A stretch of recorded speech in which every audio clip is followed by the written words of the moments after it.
What's happened, you savages? We're back like herpes, Uncle Joey, and my trusted little Cato, Lee Syatt, a.k.a. the Flying Jew. The church of what's happening now, New Testament, is coming at you. What's happening, brother? Good to see you, dude. Good to see you. How was your weekend? I had a great time at Parks. You did? Parks was fucking really cool. Yeah, I had a really good New Jersey. Actually, Parks is Pennsylvania, but I did our buddy Pedro show in New Jersey, which is I love my favorite shows now, and I love doing shows with you, but our shows were like, it's basically like a fist fight. Like it was just at a bar, people were heckling the whole, just talking, and they were funnier than some of the comics, which is my favorite, is when the people at the bar, especially in New Jersey, they're funnier than some of the comics. And that was a blast. George came. Thank you very much. And then we did Parks, which was, I've probably done Parks like 6 or so times. We did it before you had this residency. I think this was the best I've done there. It was, and it's because you fucking made me cut 20 minutes of my act. Oh, it was brutal. About having kids. You got no fucking kids. You dated a chick that had kids 4 years ago, and you're still saying your titties chubby and all that shit. Knock it off. Well, and it worked. It was. I knew it was gonna work. It was crazy. But do you see how material works? You have to let it go like a fucking a girlfriend with herpes. You gotta let them go. You can't call them back. That's it. She gave me the fucking herp for Thanksgiving. I'm done. For Thanksgiving. That's the fucking discipline. I ain't going back to that. Right. Yeah, but it's hard to get rid of it, especially, I don't know, I hold on to it like it's like a life raft. I'm in the Titanic. Get rid of it. Get rid of it. Nobody wants to hear it. Get rid of it. But you get rid of stuff like a week in. If they're just laughing from the top, I ain't gonna say it. Right. I want to dig into them, and trust me, I ain't doing a good job of digging in it either. But that's what I'm saying to you, that when you know what material's not working. We all have material that's, when you first start headlining, you go from doing 20 minutes at the club every night in California to doing 45 to an hour. Yeah, you're going to put 10 minutes in there, that's going to lullaby them until you build, but you're going to put it in the medium. They've already been dead for the first 20 minutes, so from 23 to 30 minutes, you might have a stupid story about your grandmother that's 2 people laugh at. That's stalling. I do it too. No, everybody does it.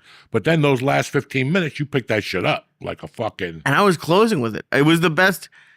It was like, I thought it got laughs in certain rooms, but it had started to like wane off. And then when you told me to get rid of it, I was not mad. I don't want to say mad, but I was like, how can I get rid of 20 minutes? Like, it's Thank God. Jesus Christ. I think when I get rid of material, that's what I say to myself. Thank fucking God I don't have to do that stupid fucking joke anymore. Oh, I'm at the point where I'm just trying to get material. And then 5 years from now, when you look at that YouTube tape, you're going to go, thank God he told me to get rid of that material. Right.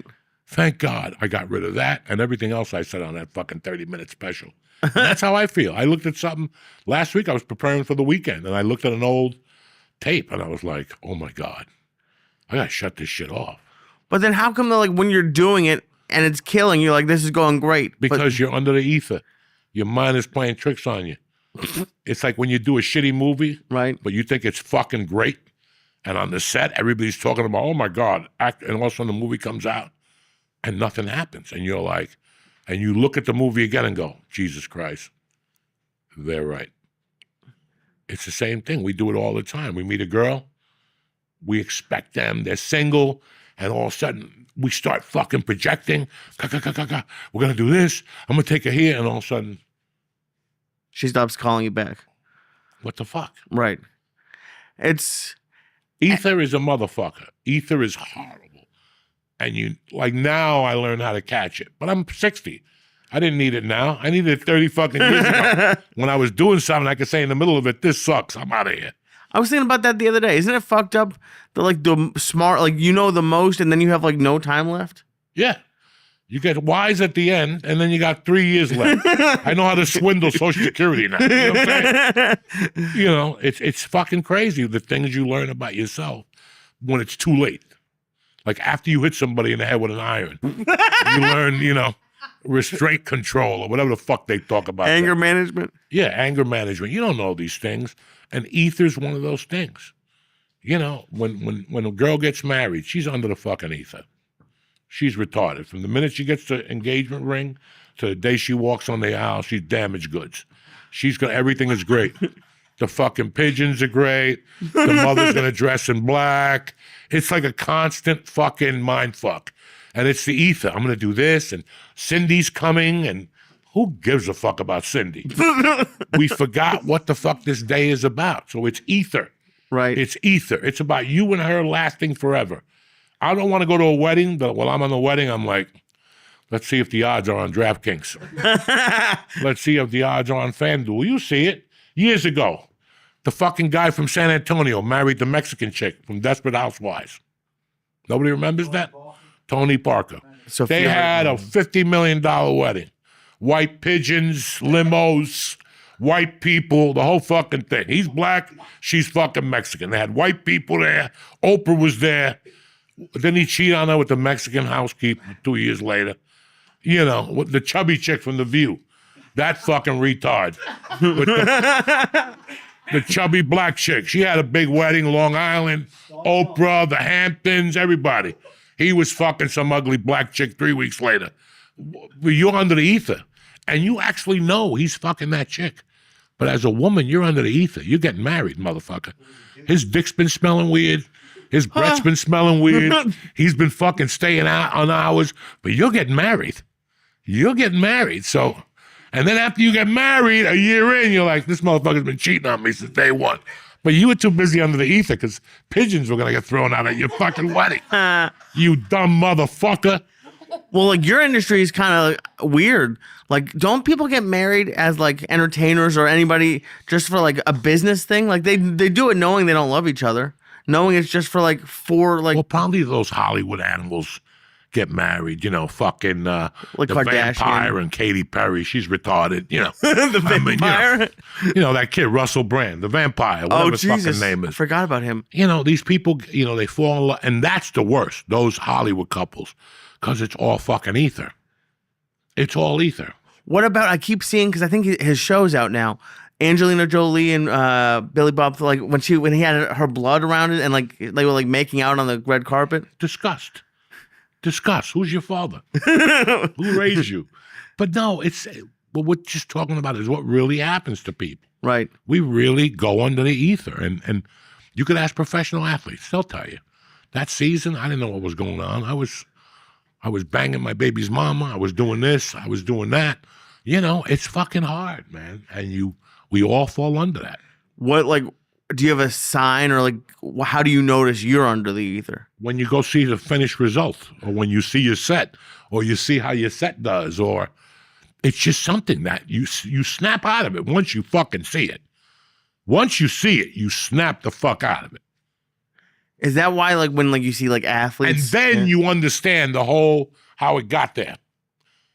Do you understand me? Like, right. Once you see it go down, you'll go, oh shit. You know, this Netflix special. I was doing comedy everywhere in town, but at the Comedy Store, because in my mind, I thought that those people, like those 240 people, were going to add up, and everybody was going to see my jokes. So I went to all these clubs that I wouldn't perform usually at. When I shot the special, as I walked out of there, I knew the ether. In my mind, I thought if I didn't go to the store, I would do better. It was a fucking stupid move. Thank God I recognized that, but I've done that 20 times. And I'm not just the only one. We have all done that. How many times have you shot a pilot? We shot a pilot. And everybody's giggling at the pilot. That's the funniest fucking thing. And then the pilot don't get picked up. You already bought the house, so now you got to suck dick and start an OnlyFans because you listen to everybody, and you bought a house, $500,000 in Long Island with your husband who's a plumber. You know, he's barely making it. You know, new construction's down 80%, but you hooked up with a fucking plumber. Okay, that's what it is. That's what it is. You know, and then you read the Friends story where they shot the pilot, they got taken to Vegas. And the motherfucker gave him $500 a piece and said, go in the casino. This is the last time you're going to be able to walk like this, ever. Okay? So obviously there was no ether there. That was an inside hit job. That's from Israel. They had the 6 people. No, anyway. But is there a difference? Like, I know for a fact the answer is yes, but like, have you ever gotten off stage and been like, I fucking kill, like, you kill, like, And what do you think the difference is between that and ether? Well, the fucking proof is in the pudding. You left bodies laying there. Right. It's that special you shot that as you left there, you're like, oh my God, that was the best thing I ever did. And then you see it on HBO and you're like, fuck it. You got to cash your check with a mask on. Oh, Jesus. Okay? Like when they did Soul Plane, that was D.L. Hughley's joke. He goes, you guys saw Soul Plane? I know you did. He goes, trust me, I was in it. I had to cash a check with a Halloween mask on. That's hysterical. That's fucking hilarious. That's the truth. But while you're doing it, think of all the celebrities in that movie. Right. On the way home, you're like, shit, Snoop, this, that, Kevin Hart. And all of a sudden the movie bombs. So it's just, and I'm talking about movies and albums, comedians. A special got released last year. I anticipated special. It was dog shit. It was dog shit. There's a lot of those. A lot of those. And what happened? That dude was delusional. Right. And while the special's airing, you're going, oh no. Because I've been there. While you're looking at the project, you're going, what the fuck was that? What was the guy that played the fucking doctor in The Sopranos at the end with Johnny Sack? Fucking famous, that dude. Famous. At the end, he played the fucking doctor. Big time guy. When Johnny Sack was dying of cancer, he was telling him, I'm a doctor, I shot my wife, I shot the mailman, because at that point I had to commit, and I shot her mother, who was in the other room. That dude was fucking well known. When I moved to LA. Sidney Pollack? Huh? Sidney Pollack? Sidney fucking Pollack, okay? Sidney Pollack. I shot CBS's Answer to NYPD Blue. They paid Sidney Pollack $1 million fucking dollars to direct that. You got to hear me talking shit. I was looking at helicopters, houses in Miami, houses in New York. It was set to go. They told us when we were shooting the pilot. The pilot was fucking dog shit, and the show never got aired. They were going to use it as a mid-season replacement, but it was such bad dog shit, they couldn't do anything with it. Bronx County. What the fuck? That's what I'm talking. And that's when I learned. I was in there going, holy shit, I'm going to buy a boat, a car, everything Tony Montana wanted. Like, I'm going to get my own fucking island. I'm going to do everything. And then it fucking, so you never fucking know anymore, guys. Just, it's ether, and there's nothing you could do. We control it more as we get older or something. It's like a basketball. It's like fucking Phi Slamma Jamma against Villanova. Whoever that guy's name. What? Villanova? Who? Who's Phi Slamma Jamma? The guy that had cancer. Houston, when they played that year, they gave fucking the other team 13 points. I was in court. I remember. That's when court was in New York City at night. I got arrested buying pot in Harlem, and I had to go to court downtown, and they made me go to court at 7 o'clock the night of the national championship. I'm running back and forth calling sports phone. Putting fucking $1 in sports phone, it's too low. And in those days, if sports phone was too low, you couldn't adjust the volume. There was no volume. You got beat. You're like, God damn it. And then you had to put another quarter in. Hi, it's sports phone. We come at you every 15 minutes. They were given 13 points, and at halftime, I think fucking the other team, whatever, was winning by 13 fucking points. They went in there with this ether. They were Phi Slamma Jamma. They led the league in fucking this and that and slam dunks and three-pointers. And Valvano just fucking ripped the floor with him. I can't believe you were in court checking a score. Oh, fuck yeah. I'll never forget that. Did you put the bet in before court? Yes, I did. In those days, there wasn't no DraftKings. From the phone in the courthouse? I don't know. I think I called him from a payphone. That is wild. How you doing, Louis? Red Corvette. Confirm your number, 648. What do you like? Give me the lines on. There was no fucking halftime or first quarter. They'd give you like a code name? Yeah, you had a code name. Oh, shit. And I used to use my school teacher had a connection. Okay. And he had a gray Cavalier. So that was his name, Gray Cavalier. So I would look at his phone when he called. One day I stole the number, and I started calling Gray Cavalier. Give me San Diego 50. Hysterical. And I saw him a week later. He's like, somebody's been calling in my account. Mr. McGrath, the quarterback coach. It's not really like shouldn't there have been a better way to get a code name? If you're using your car as your code name, listen, Lee. Aren't the cops going to figure it out? Lee, who gives a fuck? Okay, it was 1982. You think I'm worried about code names? Kinda, I would be. Don't worry about nothing. You've had more problems. Cocaine and cheeseburgers. Don't worry about the fucking, you know what I'm saying? You got more problems. You got problems about cocaine and cheeseburger. Never mind you saying Grey Cavalier over the fucking phone. Okay. Cocaine. I like cheeseburgers. I know you do. And it was 1982, so cocaine was in your bloodstream too. I hope you like cocaine with. I hope you like cheeseburgers with cocaine used as salt on your cheeseburger. What do they call that? They call it a black dick.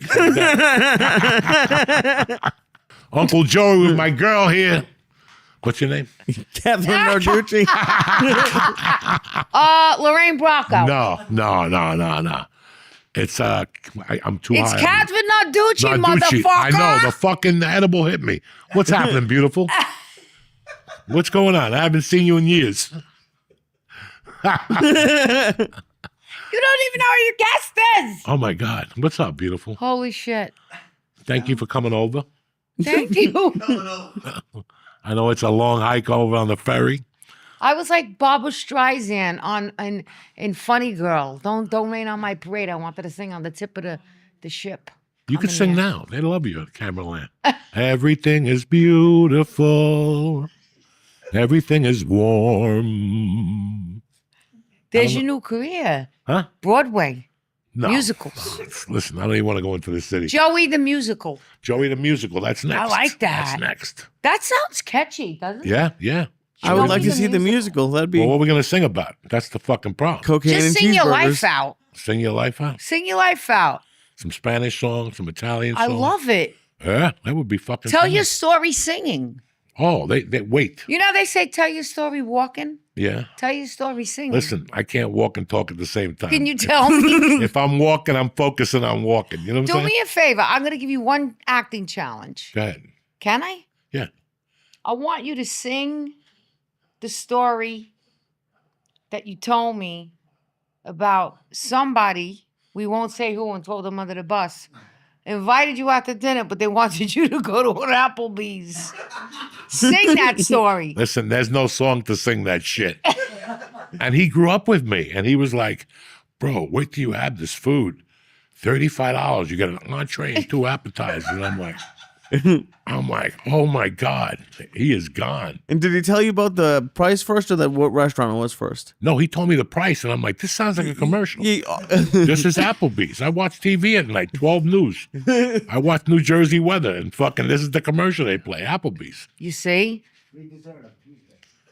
You heard me tonight before my spiel.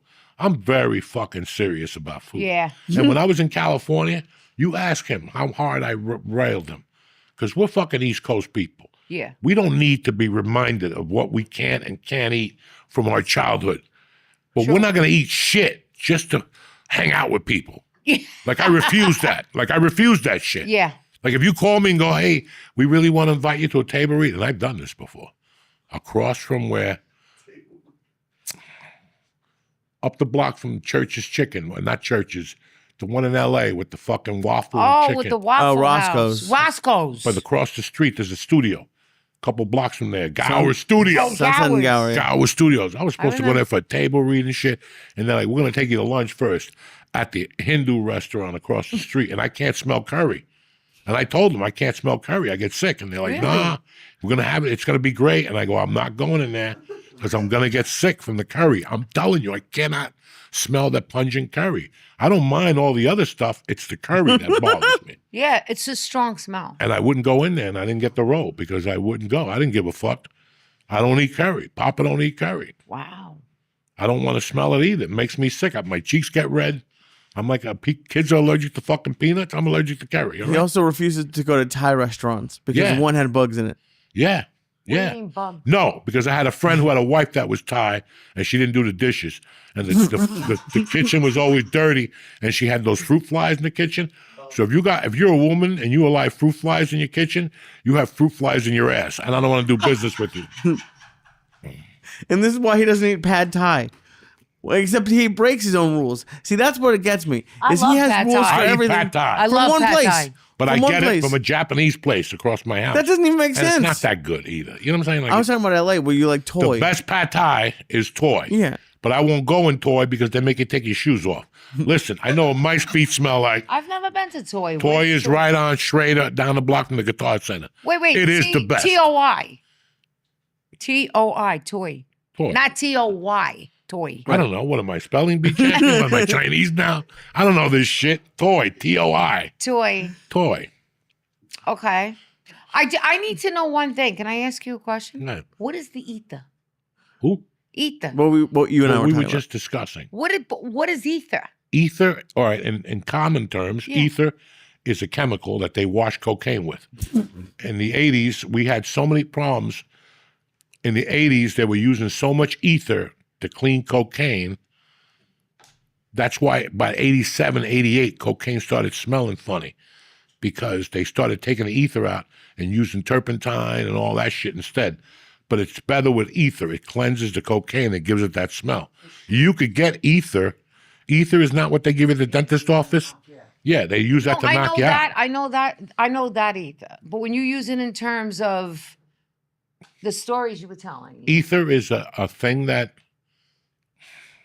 So you use it in your stand up. Okay, let's say you go buy a car. Yeah. And you want a 2025, whatever, and it's $80,000. Okay. But you run into a motherfucking salesman like me. And we start talking, and I go, listen, I have the same car on the lot, $40,000, blah, blah, blah, blah. And now I tipped into your ether. You could save 40. Now you're thinking about all the things you could do with the 40. Wait, hold on. Stop right there. What is that ether? What do you mean? Hold on. Ether is your mind playing tricks on you. Now it starts telling you, oh, yeah. I could cheat on my husband. I could fucking go to a Coldplay concert. I could afford $40,000 that my husband didn't know. Whatever. I don't know what your motivation is. But you were worried more about that 40 G's that you bought a fucking lemon. You got so caught up in the money that you didn't even look under the fucking hood. You bought a lemon. And it's ether is when you start believing something, a lie. And we all been in that situation. Oh, okay. When I was a kid, my mother had a value and she died. And by 2 years later, her value was 20 times the amount that I was going to get. And at the end, I wasn't going to get anything. I was under the ether. Not to mention cocaine, Quaaludes, and all the other fucking things that fucking distort your mind. That's what I'm saying. Okay. It's called ether. I get it. It's like when you look at a guy that comes out of prison for 10 years and you're going to hook up with him and I'm going to change him. He's such a sweetheart. He calls me when I get home. Yeah, every guy calls you when you get home the first month. How'd you get home? Did you get home safely? How's your mother? Yeah, we all care. Yeah. Everybody's a sweetheart in the beginning. That's right. And then you have these women, then they come back with a black eye and a busted nose. Oh, shit. He's so sweet. He's rehabilitated. What fucking, because maybe he's got an 18-inch dick and he puts it in your ass and it comes out of your fucking ear. I don't know. I don't fucking know these things, but I do know that there's ether. You ever watch those shows where the black guy gets out of prison and she's dating a fat little blonde chick from Louisiana or something? They have that show on one of those with the midgets. They have a show with the midgets. I've never seen this show. They have a channel that's dedicated to all this. TLC? TLC. Okay, I thought there was all one show. TLC has a show that women hook up with guys locked up. And you have to see their expectations. And you're like, I remember coming out of prison myself and sitting with my wife, at the time my girlfriend, in the front seat and just blabbing off how Christ took my life. And all I'm thinking about is a gram of blow and eating her ass. You know what I'm saying? Well, do you know what I'm saying? I'm going to college. I'm going to be a doctor. I'm going to fucking speak at universities. I'm going to do this. Knock it off. How long were you in prison? 10 months, 9 months. Oh. But you know what I'm saying? Like there's this ether that we fall into. Yeah. And ether is another word for us wanting to believe something's going to happen. Yeah. Dog, if I get on Kill Tony and do my 1 minute, the world will get to see me. And I could get on the fucking Tonight Show. Or HBO could give me a deal. That's ether. But and it's almost like you're delusional. But you've only been doing comedy for a year and a half. But the crazy thing is, it's not like these things do happen. People do get on Kill Tony. People do get discovered in LA and like go They do happen. So like it fucks with you. Like it does. Like you think it's, you think it's a possibility, and it is a possibility. But I just had the ether happen to me with a car. Like I did. Like sometimes like you always talk about like doing too much research or like thinking too much about something. I did all this research on a car. I loved it until I got it. Now I was like, there's 8 things I hate about it. And I did too much with it. So and and it's weird how you don't snap. But you were saying you snapped out of it. Like you were able to snap out of it. Well, no, you blow so much smoke up your ass so long. That's what I'm trying to say. Like I blew so much smoke up my own ass for so long that now I know how to not to blow that smoke up my ass anymore. Okay, that's what I'm talking about. Ether. Ether is a chemical, but it's a state that we go into when we want something to work in our lives, and we'll push everything else out, even though it's pointing us. And it's not something that you're being positive about. This could be like this is like the motherfucker that comes up to you and says, if I grow a pound of weed with your name on it, okay. There's sponsors that'll come on this show. And after 2 times, they'll call and go, nothing happened. And I'll go, what did you want to happen? And then they'll go, well, if we don't get a sale by this week, we want you to do 2 ads for free. And I go, that's not how it works. That's not how this works. See, people want to believe that one time doing something is going to work. And I tell them, yeah, you could put an ad here, but I also want you to put an ad on CNN. It's cheap at night. After midnight, it's cheap. You need to do print. You need to do social media ads. And after people see your name at different situations, that's right. One day they'll say, you know what, I'll give it to $199. Yeah. It's not just fucking you. You know how many people have contacted me to put their juice or their coconut oil or their fucking sea moss on Joe Rogan's podcast? And I'll say to them, listen, it's not my job. And they'll go, but you don't understand. I have a kid who's got leukemia. I can't help you. I can't help you. Yeah. Like people come at you like that. Like I have an aunt. She's got one eye. She needs surgery. It's $400,000. If you get this on Rogan, it'll save me. Yeah. I won't even enable you. Yeah. If you tell me that. I'm not going to enable you. I'm not going to go, okay, I'll get you on Rogan, which he'll never go for it anyway. Yeah. But there's people that actually believe that. They're at home right now. Look at the Liver King. He wanted to go on Rogan so bad. He went to Austin, shit in a hotel, and he got arrested. People just have, come on, Kathy. How many people come up to you with movie scripts and they go, if you could Every talk day. Every day. If you could. My DM is filled with them. And what are they telling you? That they'll be made. They think that this one movie and they'll be Quentin Tarantino. I kind of feel bad when I get DMs. So do I. So do I. How do you think I feel? Because I know this person put so much into it and they don't know. They're still so green. They think if they get me attached or like, can you give it to this person? It just don't work like that. Like you don't just go in front of the whole line. Like this took years to get where I am. Took years for me to get whatever I have.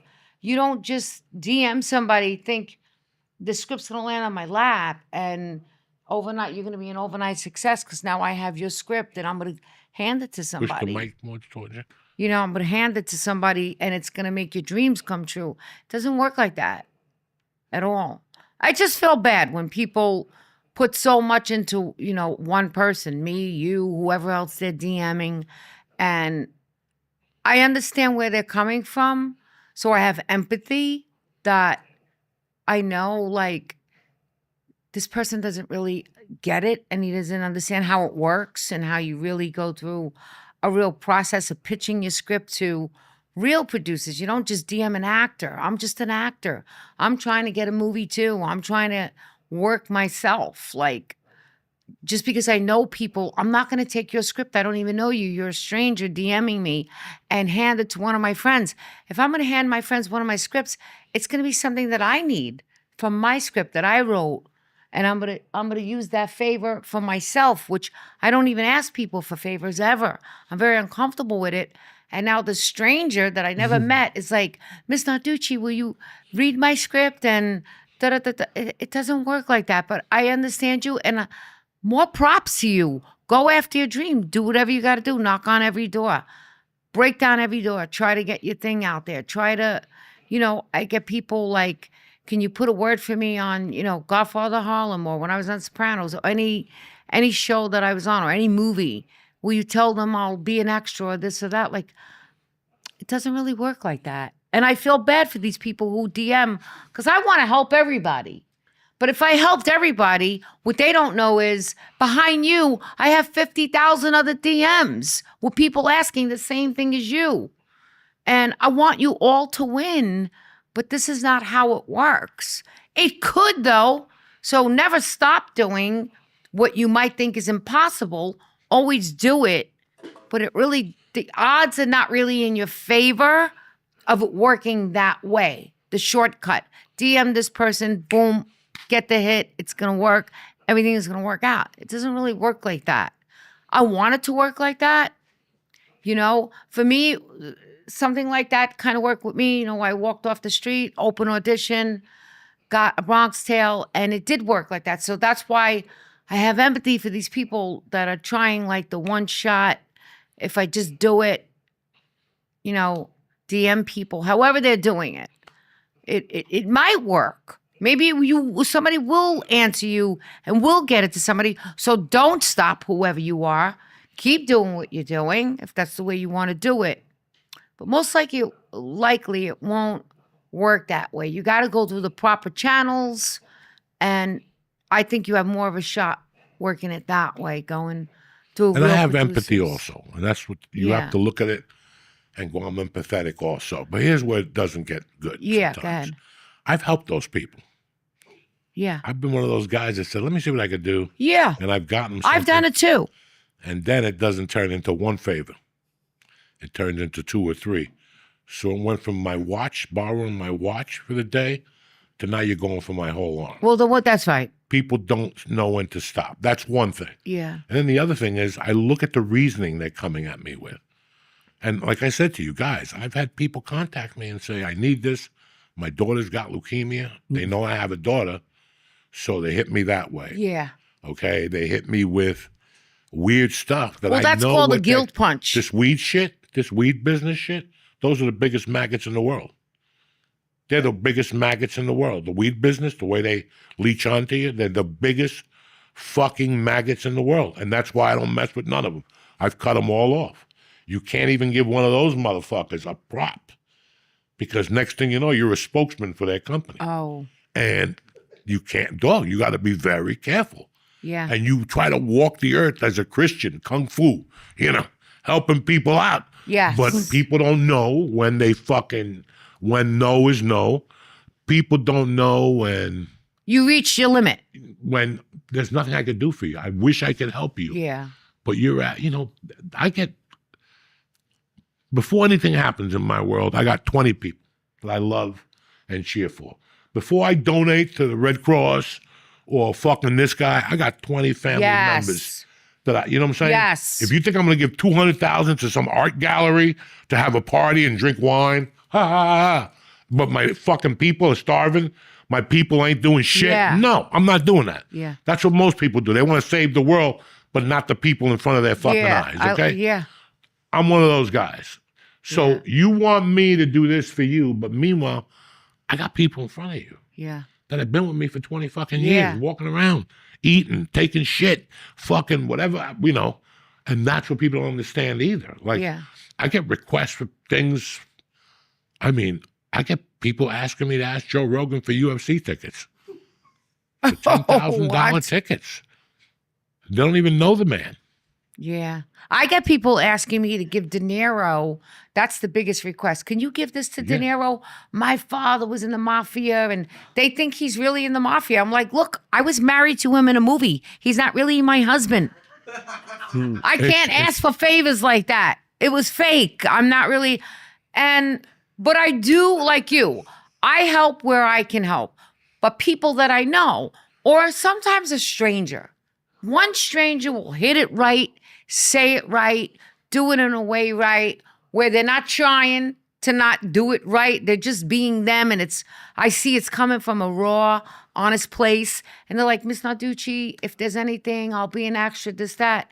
And I'll go look at their page, and I'll look at their face, and I'll look at their eyes, and I'll go, I like this guy. Yeah, I'm going to help this one. Me too. I do. And I'll go to casting if I'm on a show, and I'll be like, if there's any extra stuff, get this guy. And I'll help. I'll help my friends if I can help, even acquaintances. Most of my friends are on their own, and they're doing their own thing. They don't really need my help. But like some acquaintances that want to be like, get me a little role, an extra job or something, like, I will go right to casting. I have no problem with that. If I'm on a show, you do have a connection with casting. That's somewhere where you do have a little, not pull, but a real connection where they may listen to you. You could help them with some extras.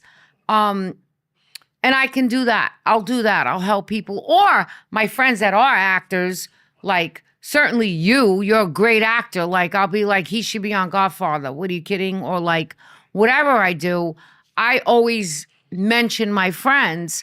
But the people who just DM and send me a whole script, they expect you to read it. You know, you're so busy. You got so much shit on your own The table. motherfuckers are the ones when you're eating dinner or you're at a bar talking to somebody you haven't seen in 10 years and they come up to you, excuse me, and I don't mind the excuse me, nice to meet you, let's take a picture. Yeah. But it's the motherfuckers that had 3 drinks in them. Yeah. See, because once you involve alcohol, that's a complete different animal. Yeah. Now they want to sit next to you and stand there and ask you creepy questions. And listen, I'm telling fucking Kathrine Narducci my life story. I don't need you over here. But they don't understand that. Yeah. And if you say something to them, they get offended. Yeah. They want to talk business at 11 o'clock when you're on 3 mushrooms, you smoked 18 joints, and you're fucking high. And it's like, guy, go away. You know, it's never like people. We talked last week about I learned something from acting, and I took it for the rest of my life. What was it? The moment before. Love it. The moment before. It's so important. But then when you look at the moment before life, when some guy runs down the streets and says, Kathrine, fuck you. I hated you in The Sopranos, and it's 8:30 in the morning. And now you have 2 things. You can look at him and go fuck your mother, and lower yourself. Or you can keep walking and go, what happened to him at 8:05 in the morning? Yeah. Yeah. What happened to him? Did his wife bite his dick? Yeah. What happened to him? The moment before. Because if you go at him when he comes back with a knife and stabs you. Oh, yeah. It's like people on road rage. When you get beat up in a fucking car, you don't know where that guy was the moment before. Yeah. It's so very important. It's so important. So, you know, I'm sitting there talking to Kathrine Narducci at a bar having 3 drinks with her. This idiot comes over, hey, Bucco, hey, this guy, big pussy. And then on, and all of a sudden you're like, you know, my mother just died. And they just cry. They don't know what the moment before. So when you walk over there, be very cautious. And that's something that you learn at your home. Yeah. That's not something you learn at night. You learn that in your home. Your mother taught you that shit. Yeah. Don't, you know, approach him, say hello, and keep fucking walking. He's talking to a woman. People feel like they know you. And listen, these are all the things of why we got into our business. These are all the opposite. Like, I watched Ole Ole. Did you ever see Ole Ole? No. The Rolling Stones in South America? No. How Mick Jagger walks by himself. Mick Jagger loves to fuck with people. So, like, remember a year ago, he went into Nashville and sat at a bar for like an hour? He's the king of that shit. Yeah. And they asked him, they said, Bill Murray does that too. Yeah, aren't you scared that people are going to bother him? Yeah. And Mick Jagger goes, it's part of the gig, man. Yeah. It's really part of the gig. Yeah. That's all part of the gig. I love people. Yeah. It's the people that come up to you expecting something. Yeah. You know, I told the joke on stage. I go to a strip club by my house. Once or twice, I go in there. I eat some mushrooms. This is true? Yeah, I go in the, you know, there's like, listen, there's nothing there to see. There's nothing, they have TVs and the music is good and the DJ is hilarious because he curses and stuff. He's like, get this big ass bitch up on stage and all that type of shit. So you're just strolling, dip in and out, get amused, go home. Strolling, I won't even get a lap dance. Yeah. I'm too embarrassed. You're just going in, you're getting the dip in and out, little amused, go home. Every time I go in there. Wrap it up. The first night I went in there was great. The second night, 3 kids come over to me all creepy. Now, if this is a strip club, look your best. They still got the hat on from the farm, you know. 3 fucking dudes and boxes from, you know, like they said, if they're from anywhere else from Brooklyn, they're all farmers. These guys were farmers. They hadn't bathed. It's Friday. They went right from work to out. And they come over to me, you know, you Joey Diaz. And I went in a strip club. Dancing, titties, Russian chick up there shaking her tits, looking at the pole. You Joey Diaz? Yeah, I'm Aaron Rodgers. No, I'm Aaron Rodgers. Hey, do you really know Joe Rogan? They're 25 years old. Then they start with does he really eat elk meat every day? Does he really go in a tub? And I go, yeah. But the whole time I'm thinking, this is society. It's like that guy you bumped into with the big ass that said hello to you. Oh, before. God. They got no testosterone. Why would a 25-year-old talk to a fat fuck felon, old fuck, about another old fuck that lives in Texas that eats elk? There's pussy everywhere. There's bitches everywhere. But you rather talk to me about Joe Rogan? And does he eat elk on a Friday fucking night? And you want to ask me what's wrong with fucking society at the highest level? That's what's wrong with society. I'm there with a bunch of pussy. Whether you like it or not, it's still pussy. You can smell it in the fucking air. And you want to talk about Joe Rogan. What do you do in that case? I put my beard down, I get in the car, and I go home and smoke 15 joints and pray for society. Pray that the Israeli don't get them. Pray that Israel don't get them. What do you do? What the fuck do you do? When I'm in a strip club, I don't want to talk. First off, I'm 62. I can't hear you. If there's music on, no, me either. You want to come and talk? You're going to be green in the face. Yeah. Because I'm just going to go, really? Yeah. And then look over. And you can keep talking after that because I'm looking at bitches. I didn't come here to talk to fucking anybody. Okay? I want to look at naked women. I'm 62 years old. I've earned that right. Yeah, you have. I'm not in a park with a long jacket, a rain jacket on. You're not even getting a lap dance. You're allowed to sit there and look. I don't want a lap dance. That's still embarrassing too. Yeah. Then you come in your pants and you squeak out of there. I got to squeak out of there with that. And then I got an itchy nut and red skin for a month because I didn't want to dry patch it in the car. No, I'm too old for that shit. Yeah. Now Man, I got to dry this patch. is a lot of information. We know how we do it here, Kathrine. Oh, man. So I want to ask you a question now. Go ahead. You sent me a funny photo because you liked the movie The Alto Nights. One of my favorites. And you sent me a photo. I love that you sent me the photo of your house, your TV in your, where was that? Basement. In your basement. And it was, I think it was it me on the screen? Yeah, it was you. In The Alto Nights. Yeah. I want to ask you, what do you think it is that you like about that movie? What is it that you like about it? Well, let's get back to basics. I've always liked you.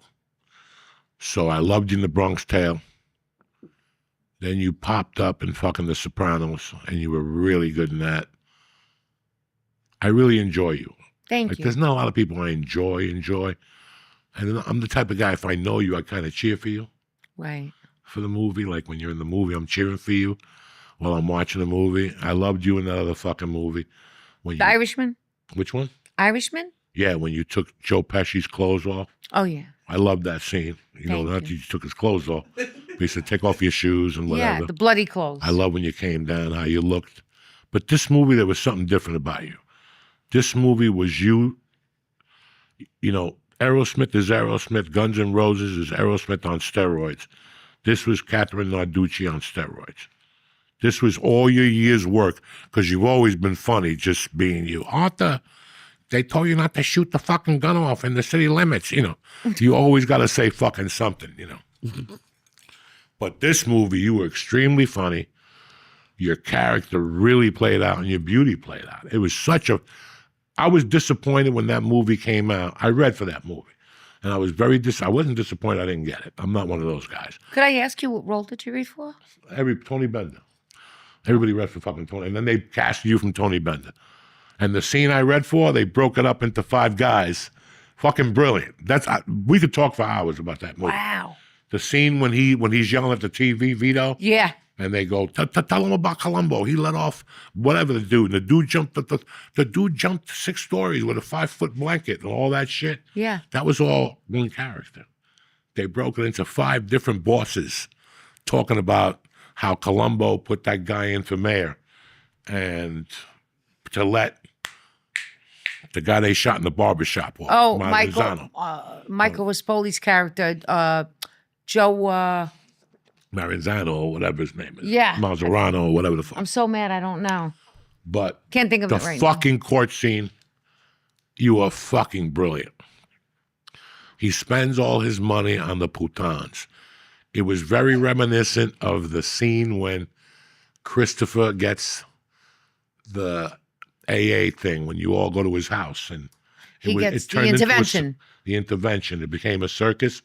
That court thing became a circus. And then you even say it in the scene. This has become a circus. But the beauty about You're that... a clown. You're a clown. You spend all your money with the putans. Ask him. He gives all his money to the putans. I'm a broke man. And he's there fighting. He's my stepfather. He was good in that. I haven't made $1 in years. You know, I'm an old man. I live on Social Security. Yeah. And you're like, bags of money come to his house. But the beauty about that whole scene and how it was written, that at the end, you come back and you go, and Your Honor, you want me to tell you what the fucking dumbest thing in the world is? I still fucking love him. I know. If he asked me to take me back, I'd take him back today. Dysfunctional. That's a beautiful fucking scene. That's funny. And no, you know, the scene was written like that. I know you improvise. I know he told you just do what you do. But even that scene, like no matter what happened, I still love him. You sold that. You really sold all Thank that. you. How he tortured you, you know, with the money when he comes in to get the fucking money from the register. Oh, yeah. And Tony's there. And I jump over the bar. Jump over the bar. There's just, I enjoyed that movie. When that movie came out, I was really depressed.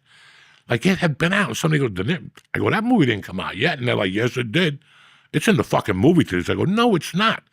And I went online. I'm like, oh my God, it's in the movie theater. I didn't know nothing. Wow. To the release date. I didn't see an ad. I didn't see an internet. Nothing. Yeah, they didn't really publicize it too much. And the problem is, when you have such a big budget like that, on a film like that, there's a lot. You ever put on an Amazon film late at night that you've never seen or never heard of? I don't have Amazon. Wait, 5 out of 10 of them are horrible. Okay. Like I just watched one about D'Onofrio. He's a mob boss in Brooklyn, and he gets hit in the head and he goes into a tree. Oh shit! Oh my God! It's horrible but funny at the Vincent same D'Onofrio? time. Yeah, he's a mob boss, and now he gets hit in the head. his old men go to shoot him. He jumps into a lake. They think he's dead, and he shows up on a tree.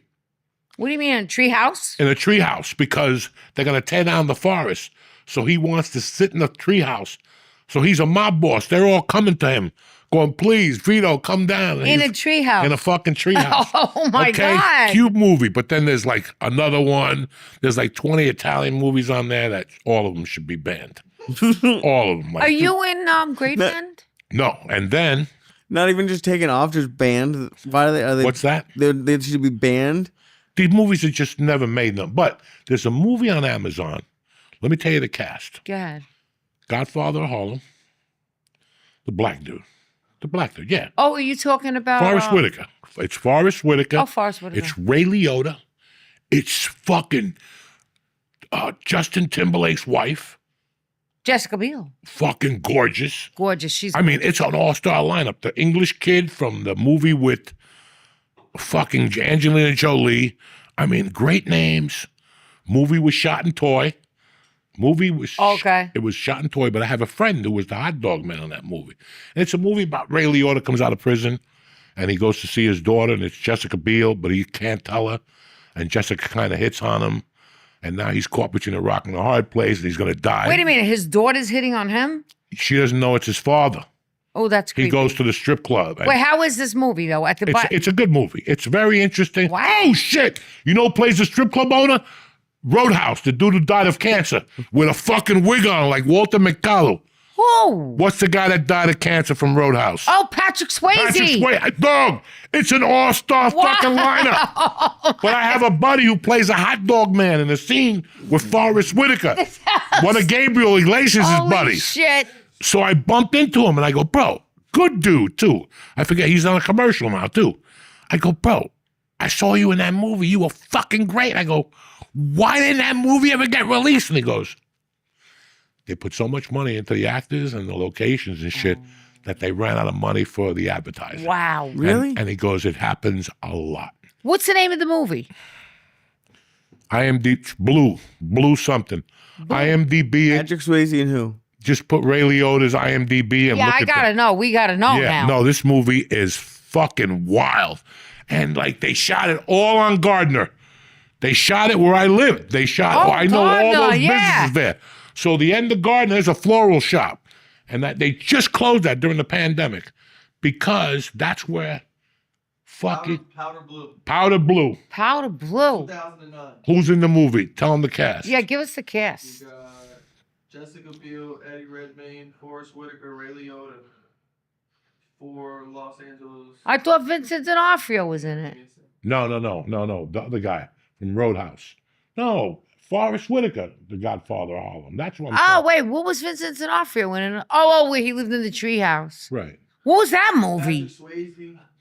Shit. This movie had to be long ago. Patrick Swayze's dead long. 2009. Oh. Armando Cosillo. That's my brother. He's in that movie. He plays a hot dog man. Yeah, his name's Jose. Yeah, he fucking told me. He goes, they ran out of budgeting. They ran out of advertising money. Wow. Then a lot of times, a movie that'll happen. So that's what I thought happened with Outdoor Nights. But I still wanted to see it. At the time, I couldn't take my daughter. I take my daughter to the movies. But That's she was nice. too busy with softball and shit. So finally it came on TV. Yeah. I paid for it first. Yeah. I paid for it. And I fucking liked it. I loved you. I loved Deborah Messing. I loved... De Niro, did you like him? As Vito, I mean, listen, I'm a De Niro dude. But as Vito, oh my fucking He was so God. good. Oh my fucking So God. good. A couple of those wise guys in that movie were fucking great. His partner, Tony Bender. I didn't like the way they portrayed... Tony Bender passed away. Did he? After the movie came out? Or before? Yeah, before it came out. I really... I love that guy. I didn't like Vito in that movie. The guy that played... No, Vincent. The guy that played Vincent, what Vincent plays in Godfather of Harlem. The guy that was the boxer. Oh, the chin. The chin. I didn't like the chin in that movie. They made him look like a retard. The chin wasn't a retard. He just shot the guy by mistake. He didn't shoot him right. Instead of shooting him 3 or 4 times, he shot him and ran away. Yeah. But that guy didn't go on to fucking lead a crime family being a retard. He ended up playing a retard later in his life, but it was also a scam. He was that brilliant that he played. Right. You know, He so played that. He faked was. that's the crazy. only guy I didn't like in that movie, how they played him. Everything else was solid. I liked the name of the club, the social club was the Alto Knights. Yeah, the alternate. I liked how Columbo was very politically fucking, that's what a gangster was, you know. They got to be in politics rocking it. And I liked all that. And you were great, man. I thought the movie was so good. I thought De Niro was on his game. I loved everybody in it. I loved the whole cast. And I loved Tony Bender. I thought he was so authentic and real. And his acting was honest. He was so chill, that guy. Always just like himself. And that's the key to acting. You have to bring yourself. You have to. And I love what you said about acting. That's the key too. The moment before. It's like, it's so important, the moment before. And what do you want from a scene also? It's like, how do I want you to feel when I walk in this room? How do I want you to feel? What's my objective? I want to be a good guest on this show. That's my objective today, right? I want it to be a good show. So try to find, what would I do to do that? Good subjects to talk about, make it interesting, but be natural and organic. That's my objective. I just want people to like the show. I hope people like this show and find it interesting. And how do we do that? We just come up with good subjects that we want to connect with people who are watching it. So, you know, if we were filming this as a movie, it would be the same thing. What's your objective in this scene when you're filming the podcast scene? Oh, I just want to be a good guest in this scene, right? It's so simple. Keep it all simple. Keep everything simple. And the moments before are great. It's a great thing. I'm glad you learned that. Long time ago, like when I first got to LA, somebody that's so great. And I learned that was a $35 a month acting class. His name was Frank something, Italian guy from Brooklyn. Wow. And he taught on Monday nights. And I started with him, Frank Perna, something like that. And I started with him because he was close to the house. He was cheap. But the only thing I didn't like was it was Monday nights. And Monday nights was the hot comedy night in LA. So I'll have to go to class, do a scene, and then leave. I didn't like doing that. Yeah. The guy was such a good teacher that I didn't want to do that. Right. And then I went to Ivana Chubbuck. Oh my God. And Ivana Chubbuck she's like she's like the shit out She's there. the shit. Did you learn from her? Yes. What's the biggest takeaway from her class?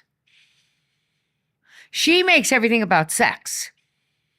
This is what she does to women. She doesn't make it. I take that back. No. It's about, am I right? It had a lot, because I sat in on it. When you fucking watch The Mayor of Eatontown, who was in that movie? The mayor, the female, the chick from Leo's wife in the fucking boat, the Titanic. Oh God, she's amazing. Okay. That's when you read Kate like that bitch has no barrier. She'll show you her pussy. She doesn't care how she looks. She's not. You know what my acting teacher used to say? This is gonna say what she is. My acting teacher Charlie, who died, used to say, "Stop being a mirror." Not to me. If you were on stage and you were worried about your looks and what you were wearing, he'd say, "Stop being a fucking mirror actress. She's anything but that. She doesn't give a shit. She'll come out." No makeup, raw. She didn't care what she looked like. She just was in the Titanic. I got home all coked up one night. I'm sitting there, and I put HBO on, and all of a sudden it's her with a pussy out with Harvey Keitel drawing her. And I'm like, she just won a fucking tremendous Oscar. And she's on a late night. So one night I was thinking about that because I saw something else and her pussy was out. What? I Googled her. Her pussy's been out like 18 fucking What'd you say? Little Monster, something like that. Yeah. A movie. It's a movie. But fucking with the pedophiles. Yes. It's crazy that she doesn't care. No. I read an article where the producers called her and said that she looked chubby, and she goes, "Leave that in." That scene where she fucked the guy in that, and her pussy was out. I mean, she's fucking nuts. That's what Ivana does to you. Ivana takes a woman who's grown up in my house, let's say. Like if I had like my daughter, I'm very like, this, that. I give her some rope, but she knows the bottom fucking line. I'm a Cuban old school dad. So I don't want to fucking hear it. Huh? You're strict? I'm 12. She's 12. She's going into the jaws of life now with me. Yeah. Her mother had it till she's 12. Now, I mean, me and the mother have it, but now I got to look at her a little more. Now I got to watch her a little more. These are the ages where they need their dad. They break away from the mom a little bit, and you either have to talk to them or turn your head. You got to talk to them and tell them what's going on. You know what I'm saying? You got to talk to them. So now you threw me the fuck off what I was going to say. No, you're talking about with Kate, you said Kate. So when you get a girl like that moves to Hollywood and says, "I'm never going to show my titties," that's great. Until you walk into Ivana's class. Ivana's like Mitzi Shore. When you tell them what you don't want to do, that's the first thing they make you do. I told Ivana one day, I don't like Ivana. I'm 300 fucking pounds. Don't fucking put me in a scene to kiss a fucking girl. Next thing you know, you're kissing a girl? Like, I don't want to do it. Next thing you know, she gave me the role of Ernie, Ernest Borgnine, in that movie where he plays the butcher and he falls in love with the pretty girl upstairs. Marty. That's the first scene I did. She made me kiss somebody. And dog, I had to go to the girl's house and rehearse it with her. I would tell her, "No, I don't want to do it." Could I ask you something? Go ahead. You're so outspoken. You're so... I'm not going to say the word, the P this, the P that, the F this, F that. Try to get you to do like a little thing where you're kissing somebody. What do you, shrivel up like a prune? Yep. Why? That's why I'm not big on So then I'm going to tell you what that's about, the psychology. It's all a front. I'm a prude motherfucker. No, that's all a front. Listen, no, because I know for a fact. Listen, I'm 62, I'll tell you the truth, okay? Yeah, go ahead. I love strip clubs. And I'm a Cuban, old school cokehead. I had a fight off the machismo all those years. But I got nothing wrong with Kathrine Narducci coming up to you at the bar. I'm going, "Kathy, why are you talking to Lee? I got an 8-ball of coke, and I'm going to suck your fucking uterus out. Okay? And I want you to go, 'You're right. Let's get the fuck out of here.'" Is that how that would go? Now, God forbid, God forbid, Kathrine Narducci said to me, "Hey, I got an 8-ball of Coke. Let's go back to my house, have a few cocktails. Reverse it. Coke. I'm done. I run out of there like a pussy. I've done it before, and I'll do it again. And especially, it is the weirdest fucking thing. So when I go to a strip club, I don't mind me going to you if I'm coked up and drunk. I haven't done coke in 18 years. So that side of my personality left. Yeah. So now it's even more. But then I felt bad for the girl. I'm 300 pounds. Why would a pretty girl want to kiss me? That's forcing myself on her. Even for a fucking scene in a movie. When a girl has to kiss a man in a movie, the guy's at least a fucking 8. Okay? And she don't mind. He's an 8. Okay. I was a 4. I don't want to kiss a girl that's a fucking 10, that's 20 years younger than me or 10 years younger than me. Could I just say something? Go ahead. Do you love acting? You're an actor? I love doing it. Are you an actor? I don't know. Oh, I like that honest answer. I don't know. It depends who I'm around. It depends who I'm with. It depends who I'm in a scene with. It depends who I'm working with. I don't know. I don't know. I can't do voices. I can't do fucking accents. I can't dance. I can't jump up and down. So I don't really know. I could look at your eyes. I could be sincere. I know all the principles of what I want to do because I stole the principles of acting and used it in my stand-up. So I was one of those dudes that understood acting. Yeah. Like I just told you about a movie I have an audition for. Yeah. Okay? I got to go to New Mexico. They're paying scale. They want you to play Italian, Mexican. Right. But what do they call it, a fox? That's not the point. That's not the point. At the border? Right. A smuggler, whatever, right? But the point is this. A coyote. The point is this, that it's a chance to act. Something's right? kicking in over there.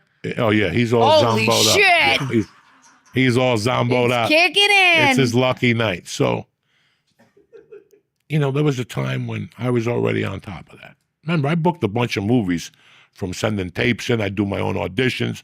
I get films in pre-production and get the scripts from the agency. Do you feel in your heart, of hearts, in your gut, the same way if I said to you, Joey, are you a comedian? That I am. Are you a comedian? Fuck yeah. Are you a good comedian? Yes. Do you understand comedy? Yes. Do you think you're a good comedian? There's better comedians, but I'm good. I could hold my own in a room. Let's just say that, okay? Okay. I could hold my own in a room. Okay. I'm not the best comic. I'm not the best writer, but energy and heart and enthusiasm always wins with me. Okay. It could be a minute joke, but the way I'm enthused about it, it becomes bigger. It's smoke and mirrors. Do you think that you were born to be a comedian? Yes. Is there anything else you can do better than comedy? Steal. Rob, plan. I love all that shit. Still today, you can steal better than you could be a comedian? No. That's not even in my world anymore. Okay, so I couldn't be a burglar now. You know what I'm saying? So I couldn't walk on a ladder. I can't go in through a mirror. I go in through a TV. I go in through a fucking window. I'm gonna be sore for 4 days. So stealing was survival. Comedy is for survival too, because comedy, I mean, I'm not a comedian, but I'm an actor, and I understand the art form of a musician, a painter, or a comedian, an actor. Comedy was survival until I realized the stakes. I'd say that to you. That comedy was survival. I didn't want anybody to get a touch of me. I had just gone through a divorce. I owed $250,000 between attorneys, Discover cards, Visa cards, MasterCards, American Express card. I couldn't get a job because of the felony. What was I going to become? An acupuncturist? What was I going to do? I can't take the test. I can't get licensed. So at that point in my life, I was always a big fan of comedy. I never thought I'd headline. I figured I'd do comedy and drive around the country until I fucking got old or OD'd. When I started this, it was just to disappear and to find out who the fuck I was. Let's take this in a car, a moderate car. It wasn't no Cadillac. It wasn't no Maserati. It was an 89 Nissan B210 with a broken suspension. And I just wanted to go out there and see what was out there. But then the stakes got high, And then I found out that Tim Allen had done time. And other comedians had done time. And Lenny Bruce had been arrested a few times. So I felt in a good company. And then I read a Lenny Bruce book that he broke it down. He lived at that hotel, the Chelsea, and he did heroin, and he fucked strippers, and he slept all day. And I'm like, I'm in. That's what else do I want to do? So you identified with Lenny Bruce with playing in a jazz club, being a comedian in a strip club at night, and then going back to a hotel with no responsibility, no rent. You know, you pay rent, but it's not a big house. You don't have to pay HOA to mow your lawn. It's just a fucking room, a woman, and a fucking syringe, and you're fucking and sucking, and you're writing comedy. What could be better than that? But it didn't work out for me that way because I didn't want to do heroin and do comedy. Of course. So, but what that meant to me was that you were, you didn't want to be part of a society. It was like joining Hell's Angels. It was like... So you were like a rebel. Joining the mafia. You were a rebel. I was a rebel because I had no choice. Because I couldn't get a job in the regular world. And I'm one of those guys, I'm not saying anything bad, but as much of a douchebag as he is, I'm not saying this, I'm saying from people's opinions. People don't like Sammy the Bull Gravano, but I got news for you. Sammy who? Sammy the Bull Gravano. Nobody liked him, and I understood why. But that motherfucker could run a CEO. He could be a CEO of any fucking company. And there's a lot of those gangsters that could have been CEOs of any one of those companies. I just repeated this here to Lee and these guys one day. I learned good things from bad people. Okay? No matter how bad they are, they have one good fucking trait. Maybe it's remembering something. Maybe it's mathematics. I mean, you know, what's the famous Jew? The fucking Meyer Lansky, you know. These guys were all, he was a mastermind. He dropped out of school when he was 6, and he was dyslexic and with a bum leg to boot. You know, it doesn't matter what your fucking, well, I have an IQ of 180. Well, but if you send money to Africans when they email you because your mother left you a will in Africa, what good is that 180? What good is if you go 10 for 10 on Jeopardy? I don't give a fuck about that. It's what you translate into the street. It's like functional fitness. When we're kids, we do curls and squats. I still do squats, but it's more for function now. I use bands and fucking, pulleys and whatever the fuck. So it's the same thing. You adjust. My point is, I have no idea because I took the same pills as Lee.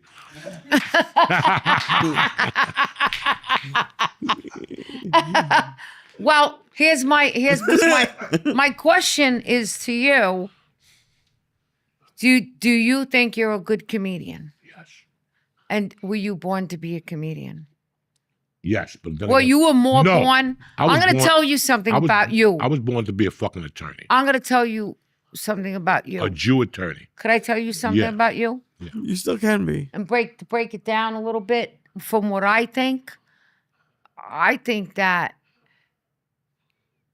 on top of the hard exterior and the cursing and the fucking motherfuckers and you savages and everything, I think that there's a guy underneath that and behind that whole wall who gets on a stage and gives this massive, hard exterior. Like he's so brutal, he's so honest, and he's connecting to all these other hurt people who are hard and this macho kind of thing. But I think the connection with you is you also, on top of that hard exterior and that wall, I do believe that the real connection is not that. I think that we see through that wall and see that there's a guy behind all that who is actually like this really good guy, this teddy bear who you're on stage being a comedian and you're good at it. These are all your survival skills. And it's also, you connect with these broken people in a way through your comedy. It's kind of like, what's the word I'm looking for? When you do reverse psychology. You're doing sort of a reverse psychology where you're like, come on, you motherfuckers, da, da, da, da, and you're like, you're using that, but you're connecting in a way where you grab them because they understand. We understand what you're doing. You're good at what you're doing. Like you're making a connection with these people with that hard exterior. This poor bastard. This guy is having a meltdown behind the scenes. He's having a meltdown. No, you really are. You're like this guy that really connects in a way that it's almost like it's sort of like a psychology thing that you do where you come up with the hard exterior, but you're also connecting with people and helping people in a way where it's like, show me you're helping me without showing me you're helping me through your comedy. A good way of putting it. And to answer your question from before, yeah, I feel like an actor at times, but the last 5 or 6 years I haven't, because an actor wants to get out there, whether they pay him $1 or whether they pay him $10,000. So does a comedian. But the problem the last couple of years is the money has gotten so bad and they want you to do weird things that I've just said, you know what, I'll pass. Yeah. So that's why my hesitation, that's why I hesitated. That's why I hesitated answering your question before. That's why I hesitated answering your question. What about, are you an actor? Yeah, because I got offered to play and I didn't want to do it. Why? It was in the heart of fucking July. It was a weekend in New Jersey, which I don't know about you. I don't think people go to plays in New Jersey on the fucking weekend in July. Okay? But right away, I don't want you to sound like I was negative off the bat about it. The real reasoning was the time. I like my time at home. I like my time with my daughter. I like being close to her. For the first 7 years, I was always doing a podcast or doing something. And I was in her life, but not. And I saw the change when we moved here. Because women don't want to be loved. They want to feel secure. Yeah. She doesn't need to hang out with me. She comes down 3 times a night and go, Dad, are you okay? And then she'll take a water and get right back on the phone. But she comes down. And I could see that. So I like being around. Yeah. You know, like I like being around. I like when she gets home from school. My parents went home when I got home from school. What a fucking horrible existence. In the old days, somebody was always home when you got home from school. That's called a latchkey kid. That's called a what? Latchkey kid. What's that? That's a kid who lets himself in. Yeah, I was one of those kids. Kid. Yeah, you let I was a yourself latchkey. in, then nobody's home. I wanted to be a latchkey, but not now. Yeah. A little later. Yeah. A little later. You follow me? There's just so many things. And when you do a play, you have to commit. That's a fucking commitment. You just can't wake up and go, well, today I don't feel like doing it. That's like anything else in life. You committed to something. There's 8 people waiting on you. 8 people waiting on you. And like, again, I'm getting to an age where I wake up in the morning. I may have to go to the Bronx to see you, but I smoke a joint and I change my mind. Yeah. I'll go, that's it. I want to eat clams today. I don't feel like eating spaghetti. And I'm one of those idiots. You won't go, well, you know what? I have a T-shirt that I had made, and it says, I'm not a planner, I'm a canceler. I cancel everything. I make plans and I fucking cancel them. I'm a professional canceler. I'm lucky I'm here today. I'm happy you're here. But I'm happy I'm here. Week. I'm happy I'm here. I got to meet this whole great, let me tell you, by the way, people, his behind-the-scenes crew is the best. The best. The conversations behind the scene should have been filmed. It should have been filmed. You missed the gold. The gold was behind the scenes. Starting on the 8th. Who's Rudy? Rudy's. You like Rudy's? Yeah. You don't want nothing but Rudy's. You want no frills, in and out, no small talk. I want to eat. I want to be in and out. I told you. And you only want his chicken cutlets. Listen. Your chicken cutlets. Your chicken cutlets are not. Oh my God, the best. Listen, in today's world, I want you to think where you came from and where you are today. All we have is a little bit of loyalty. Yeah. But if we become these people that every time, oh my God, there's a new Nico open. It's great and something. I got to go to Nico. You know what? Who gave you fucking food on the arm when you were broke that time. And that's what we've all forgotten. Everybody forgets. Everybody wants, we don't eat there. We eat at Angelina's in Staten Island. Run of water and all. Leave me the fuck alone.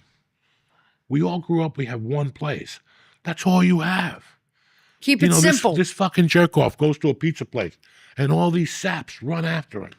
Dave Portnoy, a skinny fucking Irish kid from Boston. Dave Portnoy. I've never seen a society of such suckers because the East Coast is made of great pizza. There's so much good pizza now. Right. That if you make bad pizza, you get ousted. So everybody has a different flair to it. Yeah. So for you to tell me that you're going to drive 2 hours to get a slice of pizza, something like that, it just doesn't work for me. Yeah. You grew up eating you're not into the trends. No. And you're not into the gurus, and you're not into follower the follower. Because this is follow the follower. This is who got us to the dance. Now you want to be Johnny Bananas and be better. And that's what the problem with us is. Yeah. Everybody forgets what got them to the fucking dance. That got you to the dance for years. And okay, you may be bored, but you better go in there once a month and pay your fucking respects and keep your fucking mouth shut. To a pizza place? Whatever. I didn't grow up in, listen, I grew up in Roma part-time. See, you're not from that world, Lee. I'm not. So you would never understand. She grew up in the Bronx. And I grew up in Harlem. Wherever the fuck you grew up. And there was 1,000 fucking places to eat pizza. But there was one that your mother and father went to. And you went there every day. And you went in there after school. And Mr. Nicky, whatever, he gave you a slice. He gave you an Italian ice. Your whole life was in there. Okay. Until you went away to college. Okay. And when you went to college, no matter where the fuck you went to college, you kept saying, man, I can't wait to go home to get a slice of that fucking pizza, okay? And you went back home and you got that pizza. Yeah. But now you moved to Asbury Park. I like the Sicilian with the whatever. Leave me the fuck alone. Leave me the fuck alone. I get it. But every time you come up, pay your fucking respects. Pay your fucking respects. We grew up in that fucking place. What the fuck is wrong with people? Oh, so you feel like people are jumping ship? All the time. All the fucking time. Jumping ship. All the time. To the hottest restaurant to impress somebody. Oh, we went to Lola's and, shut the fuck up. Yeah, I get. Shut the fuck up. I get what you're saying. Shut the fuck. I just moved from LA where there's no loyalty. 20 years I sat there. No loyalty. Nobody. Oh, we went to only. Bro, you're from fucking Jersey. Why are you eating that shit? Oh, because it was good or because... No, because this one said so. The forces of B or what is it? Let's tap into what the fuck you're doing. You're not one of these fucking Americans. Why are you acting like them? For 30 years, these Americans fucked you in the ass. Now you want to be like them. Shut that. You eat their lunch. You fucking tell them where they're going to eat, you motherfuckers. I'm not going there. I don't care where you 11 people are going. And that shit ends. That shit ends. You have to have something. You have to stand for something, man. And that shit pisses me the fuck off. Well, you know what it is? And it's a simple thing. You're probably saying... Swipe left. Swipe left. Swipe. There's always something new. Swipe people left. People at home right now going, what the fuck is wrong with him? He's a grown man. But you don't know where the fuck I'm coming from. Where I'm coming from is you have to have something. Yeah. Just a little bit of fucking loyalty. Just a little bit. You want to die with just, in this fucking rotten world. And it's a loyalty, not to Twitter. Yeah. I'm loyal to Instagram. You got to be loyal to something. We grew up in this place, man. The fuck is wrong with you? Yeah, but it's the swipe left syndrome. Oh, my God. Because there's always something new. You're talking about social media. If you go on social media, there's always a influencer going to a new place where the line's around the corner and everybody's got to get in what they can't have. If there's a line, they want it. If there's no line, it must not be that good. But think about this. You're making a good point because years ago, the best places like, say, Rayo's or, say, Patsy's Pizza, when I was growing up, there wasn't any line. It was just a good place on the DL, but they did a great business. They had the loyal, you're talking about, neighborhood people, supported them, and that was it. And that's all we needed. We were happy. You went in, you got a good meal, you went home. No bells and whistles, right? Now, swipe left, go on social media. The next influencer who you like is telling you it's like bing, bing, bing, bing, bing, bing. It's like a pinball machine. Go here, go there, go there, go there for the best donut. Go there for the best donut. I found the best donut in New York City. They're gluten-free. These influencers are brainwashing everybody. We can't have a moment of silence. And I understand. We can't have a moment of silence. Brainwash Hudson County people. We can't have a moment of silence. We were raised a little differently. You can't brainwash Bronx people. You can't brainwash old school Brooklyn people. That's the fucking problem. Okay? When we're set on something, because we were raised, listen, I'm just a stupid fucking felon spick, but let me tell you an interesting story while we're here, all of us. David Chase wrote a beautiful show called The Sopranos, and he made you the wife of the guy who owned it, partner, Artie Bucco. Artie Bucco. Do you remember on that show how many times you had regulars that came in every week? Not 6 days a week, but they came in once a week. And they got the same stupid dish, maybe a different type of bottle of wine. How many times on the show did Tony Soprano or Christopher Moltisanti say, Artie, I know this menu back and forth. It doesn't matter. That's the restaurant. I know the menu at Rudy's back and forth. I know the menu at Osteria back and forth. We know the menu at fucking Las Brisas back and forth. You know the menu at the Riverfront back and forth. You know the menu at Carmine's back and forth.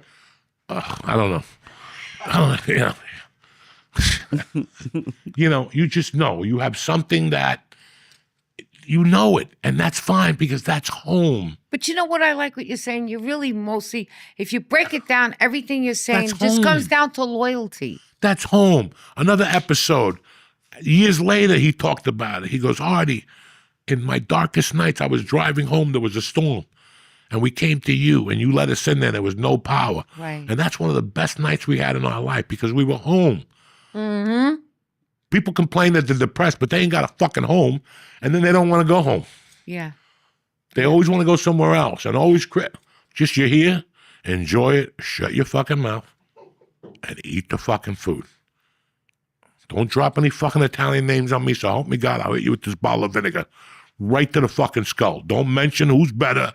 I don't want to hear it, because right now, at this moment, That's right. it's like the homeless guy you said today. There ain't no better place than where we're That's at. right. So shut your fucking pie hole with that shit. And that's the problem you have. Yeah. Well, it's an overload. It's overloaded. I'm telling you, it's the swipe left syndrome. I'm just using that as the metaphor to what I'm talking about. It's like, there's always something better. The grass is always greener. Oh, you like that place? But no, try this place. But now that we tried that place, that pasta, no, now you got to go here. Now you got to go there. And they'll show you the line around the corner because this is what this person, this influencer, is saying is good. But you're talking about, like, for that moment, we give that place the love. That's the place, that's the place, that's the place. The next influencer goes, no, not that place. I found a better place. While you're eating, you're saying, shut up, enjoy this place now. What do you mean? We got to go to another place now? We just got here. It never ends. It's a swipe left syndrome. It never ends. It's the ADD. Swipe left syndrome. You know, I live in central New Jersey. Since I've been there, I like 2 restaurants. Both of them are on, like, weird now. They've opened up all these restaurants. But last December, or December before that, they opened up a Mexican restaurant that people were having car accidents pulling into. Huh? It was insane. Parking lot, they had cars on top of cars. They had to use the parking lot to the fucking other businesses at night. I never stepped in there. I won't go to those places. When they're hopping like that in the beginning, they're all saps. Because they go in there under the ether. They're under the ether. Yeah. They go in there.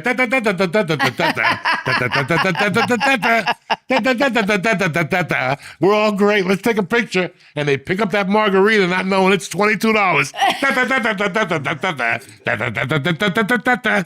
And they're just pumping the ether like Vegas. And now your girls come. And more. And now nachos and chips. Everything sucks. But you were drunk. You were drunk. You dropped 300. Now you get home after fucking and sucking.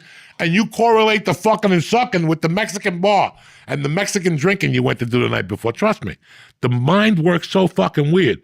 So you can't wait to go in there again. Then you go in there one night without your girlfriend when you're sober and see if it everything sucks dick, okay? There's no So that's ether. I get the ether now. Now you get the ether? I get it. They suck you right in. They suck you right the fuck in. It's almost like you're under the influence. And right away, yeah, you're under the influence. You're under the influence. And you don't even know. And then you go in there one day when you're sober because you left your phone the night before. And you walk in there and the waiter's picking his snots. You know what I'm saying? Eating his fucking boogie straight from his nose. That was a great time. Boy, I felt great. I felt great now eating that brisket with the same waiter. You know, you're right. It's like you go back in and the lights are on and it's just a room with some chairs. That's it. And a chef and some food. It's not the magical place that we're making it out to be. It is. Right? There's an article, either an article or a book coming out. I read this the other night again. I do not know if this is true.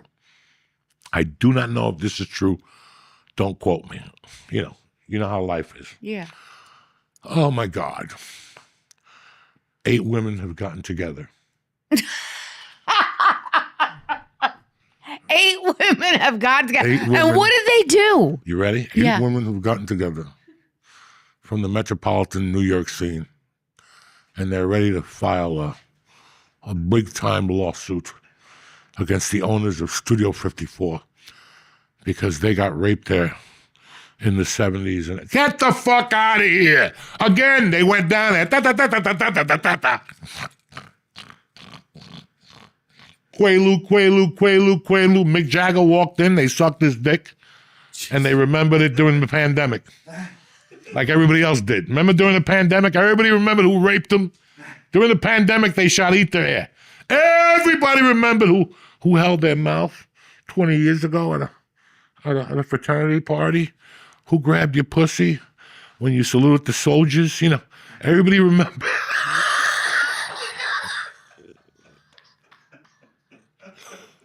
I read this the other day, and it was very interesting. It was very interesting that a woman would wait 50 fucking years. 50 years, 8 of them. What happened to them at Studio 54? They say they got raped and sexual. You know, everybody said it was a party. It wasn't for us. It was a night of hell. Steve Lubell took us in the room and whipped us and made us snort coke off his dick. It was horrible. You know, that type of shit. Okay? So for the 2,000 people who went there and said it was the best night of their lives and they did coke, I mean, Bing Crosby was in there. Paul Castellano was in there. Frank Sinatra was in there. Okay? But now these 8 women say that in 1978 or 77 or 73 that this happened. You know, and it's like, Jesus Christ. What the fuck? What the fuck? I don't even know why I brought this up now. Fuck it, we were already high. We might as well bring up some more shit to confuse the fuck out of us. That pill is kicking in. Oh, it kicked in a while. Look at this poor bastard. Me, I'd go for 2 more. 2 more what? 2 more of these motherfuckers. Why? But why not? It's Monday night. It's Labor Day weekend. You ain't got dick. I ain't got dick going on.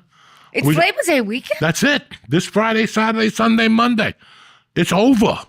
Summer's over. It's over. Wow, that's scary. You can't wear white no more. Shit. That's it. You got to put on the dark fucking. I want to see you do stand-up right now. No, leave him alone. Go well right now. Leave him alone, please. Leave him alone. Don't bother. Leave me alone. Leave him right there to sit there. I'll He'll do be it fine. right now. Once he gets some pizza Let's in hear him. one line. No, leave him alone. Let him get some food. Then he'll do stand-up. He'll jump up and down for you. Look at his eyes. They're like Yeah, that's Those are what Jewish. half closed. Those are Jewish eyes. Narducci, did you have a good time shooting out those nights? I really did have a great time. I like being away. I like being out of my environment and on location and not around familiarity. You know, I like shooting in New York because I love New York. I'm a born and raised New Yorker. On the island of Manhattan, not the Bronx, but I do like the Bronx. But I am born and raised in Manhattan. I like shooting there. But I like getting away to shoot films. I like being away on location because then you're not around familiar faces and places. And I feel like when I'm at that point, my imagination is on a much higher level. Anyway, imagination. Let me ask you something. Go ahead. You ever walk into one of these hotels, you go to your room, you put your shit on the bed and you go, how the fuck did I get here? When you're working? Yeah, like when I check into the hotel and they're like, hi, Mr. Diaz, welcome. We have a basket for you. And you're like, these motherfuckers don't know 10 years I was robbing these baskets. You know what I'm saying? They're like, we got a basket for you. Welcome. The movie welcomes you, and then you go to your room and you sit down. It's a nice room. You got buckets and sodas. But I got to tell you, those are my proud moments. I understand, but you ever sit there and go, because I go, shit, man, I earned my friggin' way. This little shit cockroach from Harlem earned her way to not a hotel room. I could get myself a hotel room. You understand what I'm saying? I understand. But those moments that I'm answering you, how I feel about that, are surreal for me and proud moments for me. Because I'm like, boy, you know, my ex, Joe Maruzzo, he's an actor too. He said to me, Kat, every now and then, every night, my therapist told me, when you're feeling really bad about yourself, at night, when you're alone and you're about to get in bed, you give yourself a pat on your own pat. Like literally, you go like this. You did good today, kid. You did good today, Kat.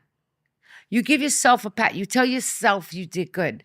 When I walk into a hotel room on location and I go, it's not about, oh, I'm in a hotel room. It could be a shithole hotel room and I could be doing an independent film for $100 a day in Massachusetts. But I still have the same feeling I have as if I walked into a hotel on a studio film in Hawaii, that you believed in yourself enough and you did the work to get here. And you're here and you did something good. That's something good. That's the one time I give myself credit and go, don't be hard on yourself. You did something good. Give yourself the pat on the back at the end of the night and say, you did good, Kat. You did good, kid. And I do. I go like that to myself. And I always took that to heart what Joe told me. And when I check into the hotel, wherever it may be, for a job specifically, it's better feeling than when I'm on a vacation with family or friends, because I earned that. And I worked so hard for that. Thank you. Now you know why I don't like fucking vacations. I don't. Like we were talking, like that's a different story. But I earned it. You earned it. I earned that fucking room. I earned this place. I earned my place here. I earned welcome, Miss Narducci. We have a room for you. Thank you. I earned that. It didn't come overnight. I earned that. You know, from my fucking poor beginnings to where I am now. You did good, Kat. Today you're doing good. Tomorrow you might not be. When the movie's over, you could be out of work again. Right now, you're checking in to do another movie you earned. You got anything coming up? You've been working lately? Right now I just have the series that I wrote, and I'm hoping to get it done as a movie, which I was just told by somebody that I love and respect, that you all know, but I can't say, saying that because I wrote 8 episodes of a series of my life, and the person read it and said it's going to be a movie. So I'm going to be like trying to get that made right now. And hopefully Godfather Harlem's coming back for season 5. No. And they destroyed it already. No, come on, give Chris Marcato another chance. I love Chris, and I love that show. I love that fucking show. You just weren't crazy about season 5. There's like 3 of us that really like that show, and we've all looked at each other and said, what the fuck was that? It reminded me, you know what it was reminiscent of? Yeah. Miami Vice. Last season of Miami Vice, they were chasing a guy that had Martians. They were doing everything. Remember that the guy became somebody else? Don Johnson had fucking whatever. He forgot who he was, so he became a renegade drug dealer. You're like, what the fuck happened to Frank Zappa? What happened? And that's what happened. What happened was, with that show, the cocaine, but with other shows, you know this happens. The show is great the first season, then one motherfucker decides to leave, one of the writers, and then the second season is strong, and the third season is stronger because now they're bonding. But usually the fourth and fifth season, now people start using those 2 years to get bigger and better jobs. Yeah. And now you got to bring people in. Plus, the executive producers move on to other projects, like Chris did. Chris moved on to that fucking Heartbreak Hotel with those dudes. That wasn't that good. You know, I never saw that yet. I tried 2 episodes. Great cast, but just it was overdone already. Was it? Yeah, somebody already did that. Okay. And they shot him to the point. And it was, Giselda. When they released Giselda, they talked about that place. So then he came back and... You mean Griselda Blanco? Yes. He didn't do Griselda Blanco. Or maybe he did. No. That was Captain Zeta-Jones, right? That was fucking the Spanish girl. She's dating the quarterback from New England. Oh. What's her name? Sofia Vergara played that girl. But the point is that he... I'm sorry. Yeah. Once they move on to other shows, and it happened to a ton of shows. That show on ABC, David A. Kelly got really hot for a while. Michelle Pfeiffer's husband, I think he is. Oh, yeah. They built a studio around that motherfucker in Orange County. They built a 4th studio because the guy had so many projects, David R. Kelly. I think he had like the one about the 2 Italian. He had a ton of series on ABC. And, after a while, you start moving from show to show. You bring your best people. Yeah. And those shows suffer. And that's what happened to Godfather Hall. And it broke my fuck. I mean, the 4 episodes was about Bumpy Johnson. Then Bumpy Johnson disappeared. And then you got fucking hit by a car. And then, it was like, what the fuck is going on here? Right. So, but I still love you. I have a question that has nothing to do with the Godfather Harlem. What? Are you seriously going to come with me to Empire Casino? Yeah, I'd love to go up there one We day. need to go to Empire Casino. Is it that? Now, how the fuck? They just told me that. It's in Yonkers. Gambling got shot down in New York. That shit I was talking about is done. Jay-Z is bringing a casino to Manhattan. 42nd Street. Yeah, to 42nd. It got shot down? Somebody told me the other day, it works in the city, he thinks it got shut down. I don't think so. No, I've heard That's still alive. I've heard of it there, and I've heard of it on Coney Island. Coney Island, a casino? There's a lot of people talking about putting it there, yeah. The one I heard about was by Hudson Yards. Yep, That's the one. That they're going to have a fucking place as big as the Garden. A casino. What do you really think that would do to New York City? Cripple it. I don't think it would be good. Do you see what's going on in Vegas? No. I spoke to our dear friend today. Said he got to the airport yesterday and he could count how many people were in the airport in 2 hands. Vegas on a Sunday, all the hookers are flying out, strippers, fucking everybody's flying in for the week conventions. Yeah. And what it is, that's it. That's it. People just... They don't have the money right now. They don't have the money. So Vegas is suffering? Oh, go on the internet tonight when you go home. Bad. Down like 70%. Yeah. 70? Oh my God, they're lying. They're putting fake numbers. And they're still charging the fucking resort fees and the whole fucking thing. Not at Empire Casino in Yonkers. No. I get on the 4 train and I get there on the 4 train. I get off in Yonkers. Last stop. And I love it. What kind of people in there? Top notch? Beautiful real people. Beautiful, real people. They graduated from OTB? That will go to Udi's. What's your restaurant? Rudy's. Rudy's. No, they won't. They'll all go to Rudy's. What did I say to you? So it's like OTB?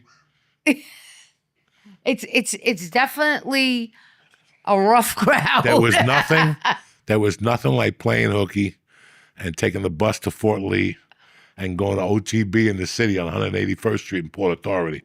What kid is cutting school and going to OTB? You?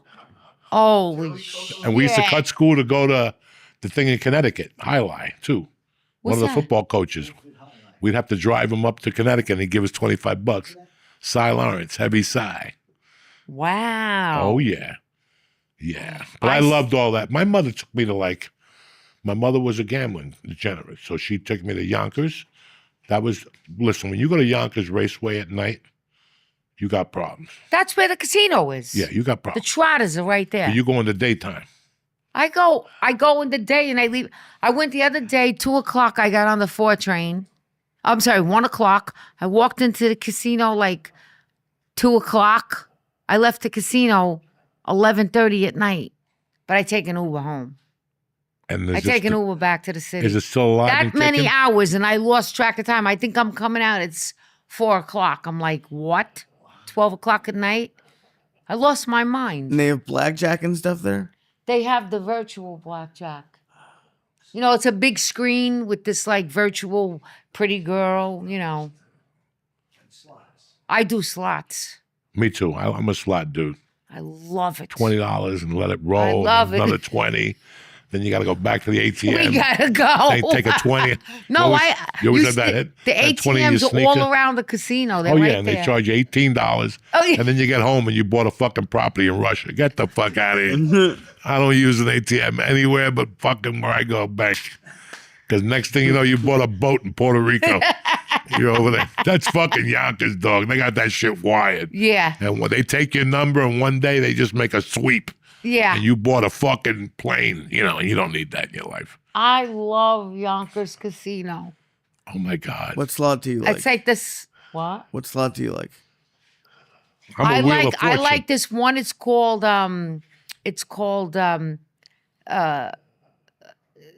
what is it? Mayan Chiefs. Oh, okay. It's a Mayan chief, and I like this other one, Dragon Slay, and then one other is it's called my nickname is Kitty. Okay. Some people call me Kitty, and I like the kitty cat. It's like a cat that comes. If you hit it, the cat comes out, meow meow, goes around and drops the money. Dude, there's people. It drops the money. It's like a whole fucking movie I'm watching. It drops the money, it waves to you, and I'm like, Kitty. I love it. There's people who live stream themselves playing slots at casinos.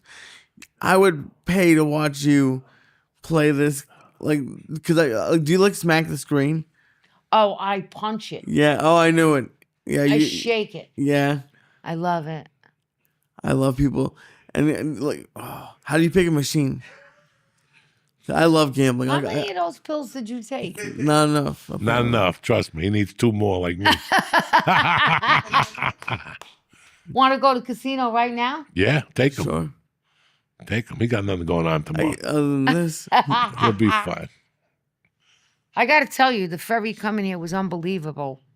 It's crazy. You say you're bored. What could we do? You either go out to eat, you go to a movie. I go to galleries because I'm an artist and I like to look at art. That's always good for me. It may not be good for everybody. I like that. You go to a movie, but then you think about the other things that you don't do.